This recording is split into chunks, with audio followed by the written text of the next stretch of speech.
Boa tarde.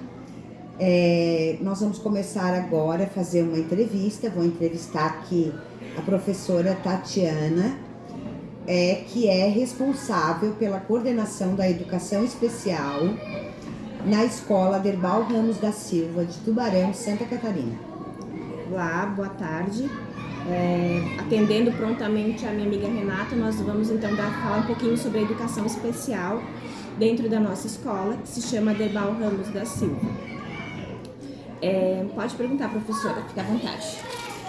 Então, Tatiana, sobre o papel da educação especial, como é que a gente pode fazer para melhorar essa inclusão dentro da escola?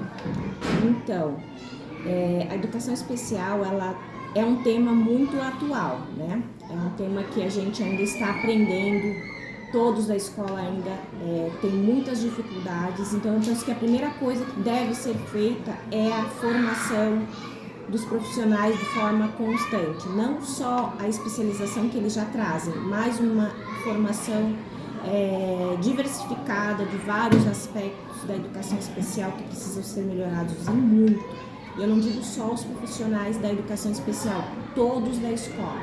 Nisso a gente tem uma defasagem muito grande desse profissional, a gente precisa de suporte constante, a gente também não encontra, né? A gente muitas vezes busca, mas a gente fica muitas vezes sem respostas.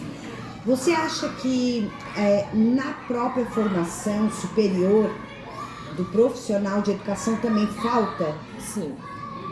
As licenciaturas, eu vejo que as instituições, né, as redes do ensino superior, tanto graduação quanto pós-graduação, tem essa falta, né, de uma ementa, né, do curso que realmente atenda à realidade das escolas. Contemple, né, porque sim. Eles trabalham muito a teoria e a prática realmente fica muito distante do que realmente a gente vivencia no dia a dia. E para Vygotsky, você é uma grande conhecedora também, a linguagem é uma ferramenta fundamental psicológica, né? Sim. Como você entende o papel da linguagem nas atividades mentais e sociais do aluno? Então, no desenvolvimento do aluno. Primeiro que a linguagem é ela que organiza o pensamento, né? Então a linguagem é importante desse aspecto da organização do pensamento da própria criança e até no próprio entendimento da criança com o professor. A gente também precisa observar o ponto de vista, né, da questão que Vygotsky fala da linguagem, que é a comunicação, é o meio de se entender o que essa criança precisa, né, de entender quais são as necessidades dessa criança, quais são também as possibilidades, porque a gente fica olhando muito a limitação da criança, a gente acaba não olhando o que ela consegue fazer, o que ela sabe fazer. Então eu vejo que a linguagem ela tem um papel extremamente importante e isso também é um ponto que não é trabalhado nas formações, que é como se comunicar com o aluno. Né? Como fazer o aluno ter esse pensamento de linguagem. Isso, tanto o profissional com o aluno e o aluno com o profissional, porque muitas vezes o aluno também está com o aluno, o profissional está com o aluno, desculpa, e o profissional não está entendendo qual é a defasagem dessa criança. Justamente. Né? E aí o aluno fica, vou dar um exemplo, a gente tem um exemplo de um aluno que se trabalhava ele como se ele fosse hiperativo, mas a criança ela tinha dentro dessa hiperatividade dela, né, o TOD junto com o hiperatismo. Então a gente focava no hiperatismo, queria trabalhar como se a criança tivesse a hiperatividade como principal, né, das características dela, mas não era o TOD. E aí a gente ficava indo por um caminho, mas o caminho não era aquele. E nisso a linguagem é fundamental para se fazer entender. Porque a criança até falava, ou muitas vezes não falava. E aí a gente precisa fazer a leitura, né, daquilo que é oculto. Né? Que a criança demonstra com a linguagem não verbal. A linguagem não verbal, aquilo que a gente não vê, aquilo que a gente não escuta, mas que a gente sabe que está ali presente. Sim, outra coisa, Vygotsky defendia que a educação de sujeitos com deficiência ela deve focar em suas possibilidades e não apenas em suas limitações. Esse é um ponto, acho que até a gente já conversou aqui, eu gostaria que tu comentasse um pouquinho sobre isso. Na verdade, minha visão é justamente essa dele, né? Dele e de outros autores que também têm essa fala, né?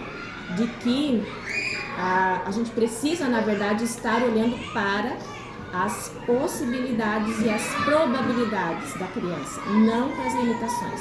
Porque as limitações, elas Entende melhor. Exatamente, as limitações vão limitar mais ainda. Quando a gente vai para o campo das possibilidades, olha como que a gente começa a ter um campo maior e amplo para começar a trabalhar e desenvolver outros aspectos que antes não eram perceptíveis.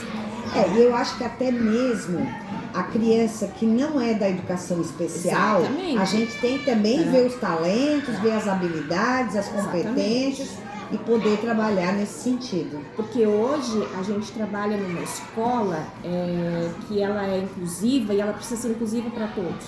Pensando nessa perspectiva de educação inclusiva, cada criança tem a sua individualidade, a sua particularidade, as suas características, e cada uma delas a gente precisa olhar e respeitar essa forma de estudo dela, de se apropriar dos conhecimentos, né, propriamente de se socializar.